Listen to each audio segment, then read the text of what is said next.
লেখিকা বেদি আগরওয়াল।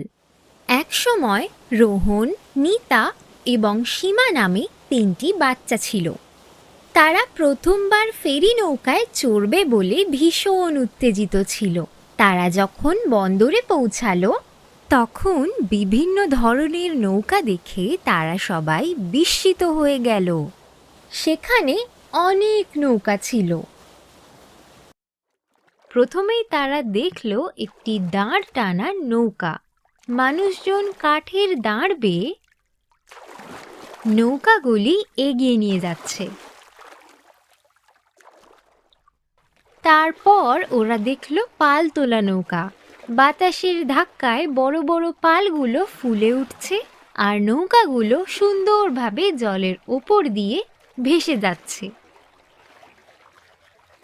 রোহন কল্পনা করল সে একটি পালতোলা নৌকা চালাচ্ছে এবং তার চুলে সে বাতাস অনুভব করছে। এরপর তাদের চোখে পড়ল মোটর বোট। শক্তিশালী ইঞ্জিনের শব্দ করে বোটগুলো জলের উপর দিয়ে ভীষণ জোরে ছুটে যাচ্ছিল। নিতা কল্পনা করল সে একটি মোটর নৌকা চালাচ্ছে। হঠাৎ তারা একটা জোরে সাইরেন শুনতে পেল এবং ঘুরে দেখতে পেল একটি অগ্নি নির্বাপক নৌকা ঝলমলে আলো নিয়ে ছুটে আসছে। অগ্নি নির্বাপক নৌকাটিতে একটি বিশেষ ইঞ্জিন এবং একটি বড় জলকামান ছিল যা আগুন নেভানোর জন্য জল ছিটাচ্ছিল। সীমা সেই জাহাজে থাকা অগ্নি নির্বাপকদের সাহসিকতার প্রশংসা করল।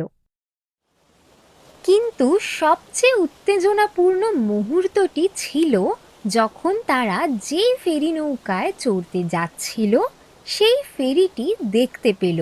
এটি ছিল বড় এবং মজবুত, তার সাথে যাত্রীদের বসার জন্য প্রচুর জায়গা ছিল। ফেরি নৌকাটি বন্দরে আসার পরে বাচ্চারা আগ্রহের সাথে রেলিং ধরে ফেরিতে উঠল।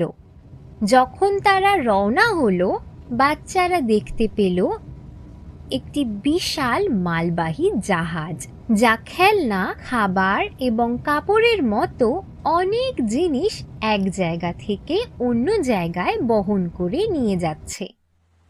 তারা দেখতে পেল একটি খুব বড় ক্রুজ জাহাজ।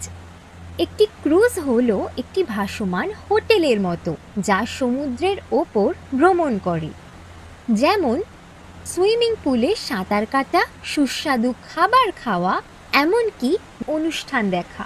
বাচ্চারা আনন্দ এবং উত্তেজনায় ভরে উঠল, কারণ তারা জানতো তারা এক ভীষণ মজাদার অভিযানে বেরিয়েছে। ফেরি নৌকাটি তাদের নতুন নতুন জায়গা এবং নতুন নতুন জিনিস দেখার জন্য নিয়ে যাচ্ছিল। রোহন, নিতা এবং সীমা খুব খুশি ছিল, কারণ তারা জানতো যে জলে তাদের এই বিশেষ দিনটি তারা সর্বদা মনে রাখবে।